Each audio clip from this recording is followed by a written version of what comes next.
ఇప్పుడు 1969 ఉద్యమంలో అమరుడైన షేక్ ఫకీర్ వాళ్ళ అమ్మ ఉద్యమం గురించి, తెలంగాణ ఉద్యమం గురించి మాట్లాడిన ఒక ఆడియో మీకు వినిపిస్తాను. ఒకసారి ప్లే చేస్తున్నాను, వినండి ఒకసారి.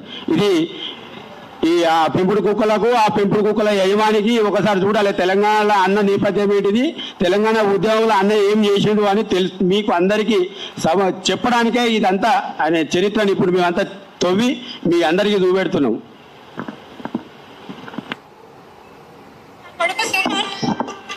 2010లో జనవరి 7 తారీఖున చనిపోయిండు. అప్పటి నుండి మా పానం ఆరోగ్యం అసలే మంచిగా లేదు. కుబిరాజ్ సార్కు అడ్డా తెలుసుకొని పాషా ఉండు సార్ ఇద్దరు మా ఇంటికి వచ్చారు. నన్ను అన్నీ అడిగాను, నాకు అసలు ఆరోగ్యం మంచిగా లేదు సార్ అని చెప్పాను. చెప్తే అమ్మ నీ ఆరోగ్యాన్ని మేము బాగు చేస్తాం, నీకేం కావాలో చెప్పండి మేము తీసుకపోతాం, నీ ఆరోగ్యాన్ని బాగు చేస్తాం, ఇక్కడ కాకుండా నేను హైదరాబాద్లోనే బాగు చేపిస్తా అన్నాడు.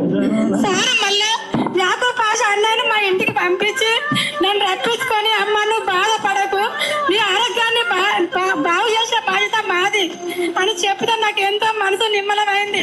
అప్పటి నుండి సారు యాకూబ్ పాషాను మా ఇంటికి పంపించి నన్ను హాస్పిటల్ నుండి అన్నిటికీ తిప్పి అలా జాయిన్ చేసి నాకు ఆరోగ్యం మంచిగా లేకుంటే సారు మాకు సహాయపడుకుంటూ పాషా అన్నకు ఫోన్ చేసి వాళ్ళ ఇంటికి వెళ్ళు, మంచిగా చూసుకో, ఆమెను దాకా జాయిన్ చేసి ఆపరేషన్ చేయించు అని చెప్పేవాడు. సార్ మాకు ఎంత అండగా మాకు ఉండి అక్కడ మాకు ఆపరేషన్ చేయించి ఇంట్లో పడగొట్టి ఆయన రోజు వచ్చు సార్ చూసిపోవడం, పాషా అన్నయ్య మా ఇంటికి వచ్చి చూసిపోవడం, మమ్మల్ని మా పిల్లల్ని మమ్మల్ని ఓదార్చుకుంటూ మమ్మల్ని సేవలు చేసినట్టు చేశారు. ఆయనకి ఎంతో రుణపడి ఉన్నాం. పాషా అన్నయ్య పోయిన సంధి నాకు ఎంతో నిమ్మలమన్నదే లేదు. ఆయన ఉంటే తెలంగాణ వచ్చినందుకు ఆయన ఉన్నా కానీ ఆయన ఆత్మశాంతి కలుగు, మా పిల్లలకు ఆత్మశాంతి కలుగు. ఇప్పటికైనా పాషా అన్నయ్య లేకుండా మాకు ఎంత బాధగా ఉంది. ఈ సారు మాకు లేకుండా నీవేమైపోతావో ఏం కాదో మా బాధలన్నీ కనికరించి మమ్మల్ని ఓదార్చుకుంటూ ఇంతవరకు తీసుకొచ్చా. ఆ సార్కు మీరు రుణపడి ఉన్నాం. జై తెలంగాణ. ఇది ఒక అమరుడి యొక్క తల్లి మాట్లాడిన మాటలలో అన్న యొక్క నేపథ్యం ఇది. అంటే ఇది చెవులలో ఏమైనా ఉంటే అవి కూడా కొంచెం తీసుకొని వినరా నాయన. పవన్ కళ్యాణ్ పెంపుడు కుక్కలు వినాలి ఇవన్నీ ఏం చేసిండు ఏందనేది. గుండెపోటుతోని చనిపోయిండు. ఈ మధ్యలో కొన్ని నెలల కింద గుండెపోటుతోని చనిపోయిండు. ఈ కుటుంబాలు తెలంగాణ వచ్చిన క్రమంలో వీళ్ళని జ్ఞాపకం చేసుకోవాల్సిన అవసరం ఉంది. సజీవ సాక్ష్యం 69 ఉద్యమంలో చనిపోయినటువంటి కుటుంబాల సజీవ సాక్ష్యం. ఎవరు ఏ తల్లి లేదు, ఏ తండ్రి లేడు, ఒకడే ఒక తల్లి, షేక్ ఫకీర్ తల్లి. మొత్తం 369 మందిలా ఈమె ఒక్కదే బ్రతుకున్నది. ఈమె కూడా పెత్తనం చాలా వచ్చింది. ఈయన యాకూబ్ పాషా, బహుశా మీరందరూ కూడా తెలిసి ఉంటది చాలా. ఈయన యాకూబ్ పాషా మొన్న చనిపోయినా. ఫకీర్ సాబ్ ఫోటో కూడా ఉన్నది ఇక్కడ, అది పాతది. ఇది షేక్ ఫకీర్ ఫోటో. చంద్రబాబు గారి కుటుంబ సభ్యులను కూడా పిలుస్తామనే ప్రయత్నం చేసినాము, కానీ వాళ్ళు రాలేకపోయినరు. ఆ 4 కుటుంబాలది కూడా ఇయాలటికే ఎక్కడేసిన కొంగడు అక్కడ లెక్కనే ఉన్నది. ఇలా వీళ్ళ త్యాగాల, ఈ కుటుంబాల వీళ్ళు చేసినటువంటి, వీళ్ళు పడినటువంటి బాధలు ఇంకెవరు పడి ఉండరు, ఆ కుటుంబాలు పడినటువంటి బాధలు. అందుకే ఇలా కళాకారుల గురించి కూడా వాళ్ళకి ఏం ప్రణాళిక ఏమున్నదో నేను మళ్ళీ మాట్లాడేటప్పుడు చెప్తా. దండం. జై తెలంగాణ. ఇవి సాక్ష్యాలు ఇవి.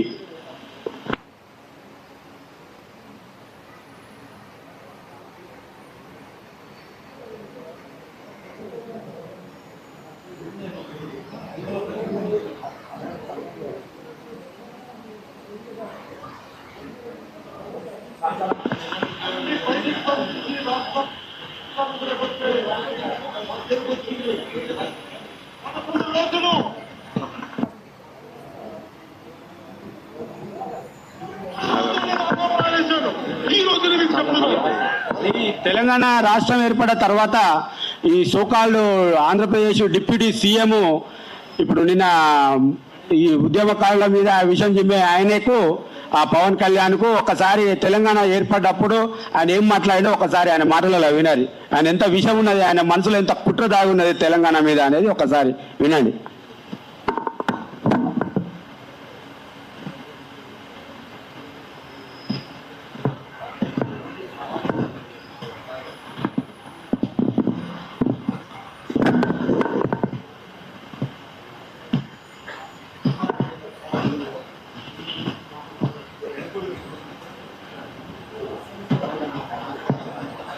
రక్తాలు చెల్లగొట్టి అన్ని బయటికి పంపించి రాష్ట్రాన్ని విడగొడితే నాకు ఏడుపు వచ్చింది. 11 రోజులు, ఒక్క రోజు కాదు, 2 రోజులు కాదు, 3 రోజులు కాదు, 11 రోజులు నేను అన్నం మానేశాను. ఈ రోజు మీకు చెప్తున్నా నా బాధ.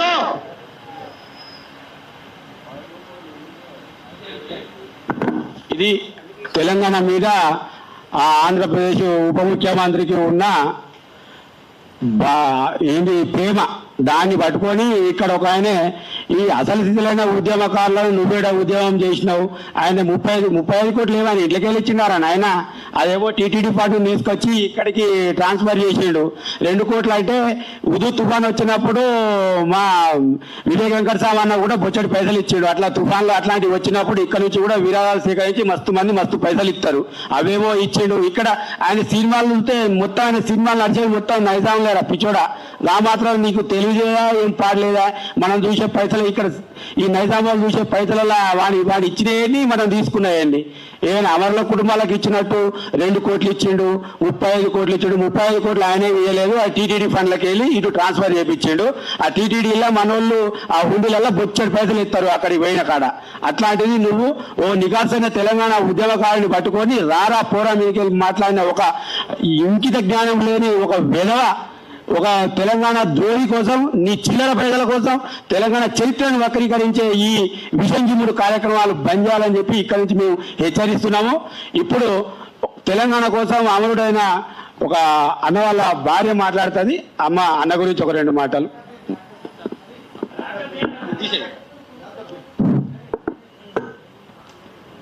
మాది అమరవీరుల కుటుంబము. నా పేరు బాల్య పూలమ్మ, నా భర్త బాల్య కుమరయ్య అమరుడు. మాది స్టేషన్ కన్పూర్ పక్కన పామ్నూరు విలేజ్ మాది.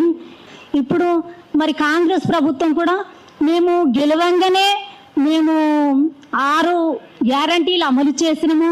మరి అమరవీరుల కుటుంబాలను మేము ఫస్ట్ విడతలోనే నేను గెలవంగానే ఫస్ట్ మాట మేము కుటుంబాల వాళ్ళని ఆదుకుంటామని రేవంత్ రెడ్డి గారు మరి మాకు మాట ఇచ్చి ఇప్పటి వరకు కూడా 2.5 సంవత్సరాలైనా కూడా మమ్మల్ని ఇప్పటి వరకు పరామర్శించింది లేదు, మా కుటుంబాలను గుర్తు చేసింది లేదు. మరి మిగతా 600 కుటుంబాలు వాళ్ళని ఇప్పటి వరకు మరి నాకు తెలిసింది నేనే నిదర్శనం. ఎందుకంటే పృథ్వీరావు సార్ గారు ఇప్పటి వరకు ఈ 1200 మందికి ఏదో విధంగా, ఏ కుటుంబానికైనా ఏదో విధంగా ఈ 1200 మందికి సహాయం చేస్తూనే ఉన్నాడు. తన సాయశక్తిలా తన సొంత ఆస్తులు అమ్ముకొని కూడా ప్రతి ఒక్క కుటుంబానికి నాకు కిరాణా షాప్ పెట్టించిండు. చాలా మందికి అట్లా సహకరించిండు. కొందరికి అనారోగ్యంతో ఉంటే కూడా ఆపరేషన్లు చేయించిండు. ప్రతి కుటుంబానికి 1200 మందికి సహాయం చేస్తూనే ఉన్నాడు ఇప్పటి వరకు కూడా. అప్పుడు 69లో చనిపోయిన తొలి దశ ఉద్యమకారులకు కూడా వాళ్ళకు కూడా పింఛన్లు ఇప్పటి వరకు ఇస్తూనే ఉన్నాడు పింఛన్ల రూపంలో. మరి ఈ ఇట్లా చేస్తూ ఉన్న సార్ గారి మీద ఇట్లా అబండాలు వేయడము మరి ఆంధ్ర పాలకులకు ఇది కరెక్ట్ కాదని నేను హెచ్చరిస్తుంది సభాముఖంగా. ఎందుకంటే మరి ఈ ఆంధ్ర పాలకులు మరి మా కుటుంబాల వాళ్ళకి ఏమైనా సహాయం చేసిండ్లా? తెలంగాణను దోసుకొని తిన్నది కాక తన్ని తరిమినాక కూడా ఇంకేమన్నా తెలంగాణ ప్రజల మీద ఎందుకు ఈ ఆరోపణలు చేస్తున్నారని నేను హెచ్చరిస్తున్నా. మరి తెలంగాణ నాయకుల మీద కానీ అధికారుల మీద కానీ మా చిన్నారుల నుంచి పెద్దల వరకు కానీ అధికారం ప్రతి ఒక్కరి మీద ఏ అబండాలు వేయడానికి మీకు హక్కు అధికారం కూడా లేదని హెచ్చరిస్తున్నా. ఎందుకంటే మీరు ఏమి చేసిండ్రు, మా కుటుంబాల వాళ్ళకి ఏం చేసిండ్రు, మీరు ఏం సహాయం చేసి 35 కోట్లు సహాయం చేసినాము తెలంగాణ ప్రభుత్వానికి అంటాడు. ఏది పవన్ కళ్యాణ్ గారు మరి ఎవరికి ఇచ్చిండు, అతను ఎటుపోయినాయి ఆ డబ్బు, అది ఎక్కడి నుంచి వచ్చిన డబ్బు అనేది మాకు తెలియాలి. మా కుటుంబాల వాళ్ళకి ఏ ఒక్క నయా పైసా కూడా సహాయం అందలేదు. ఈ ప్రభుత్వం కానీ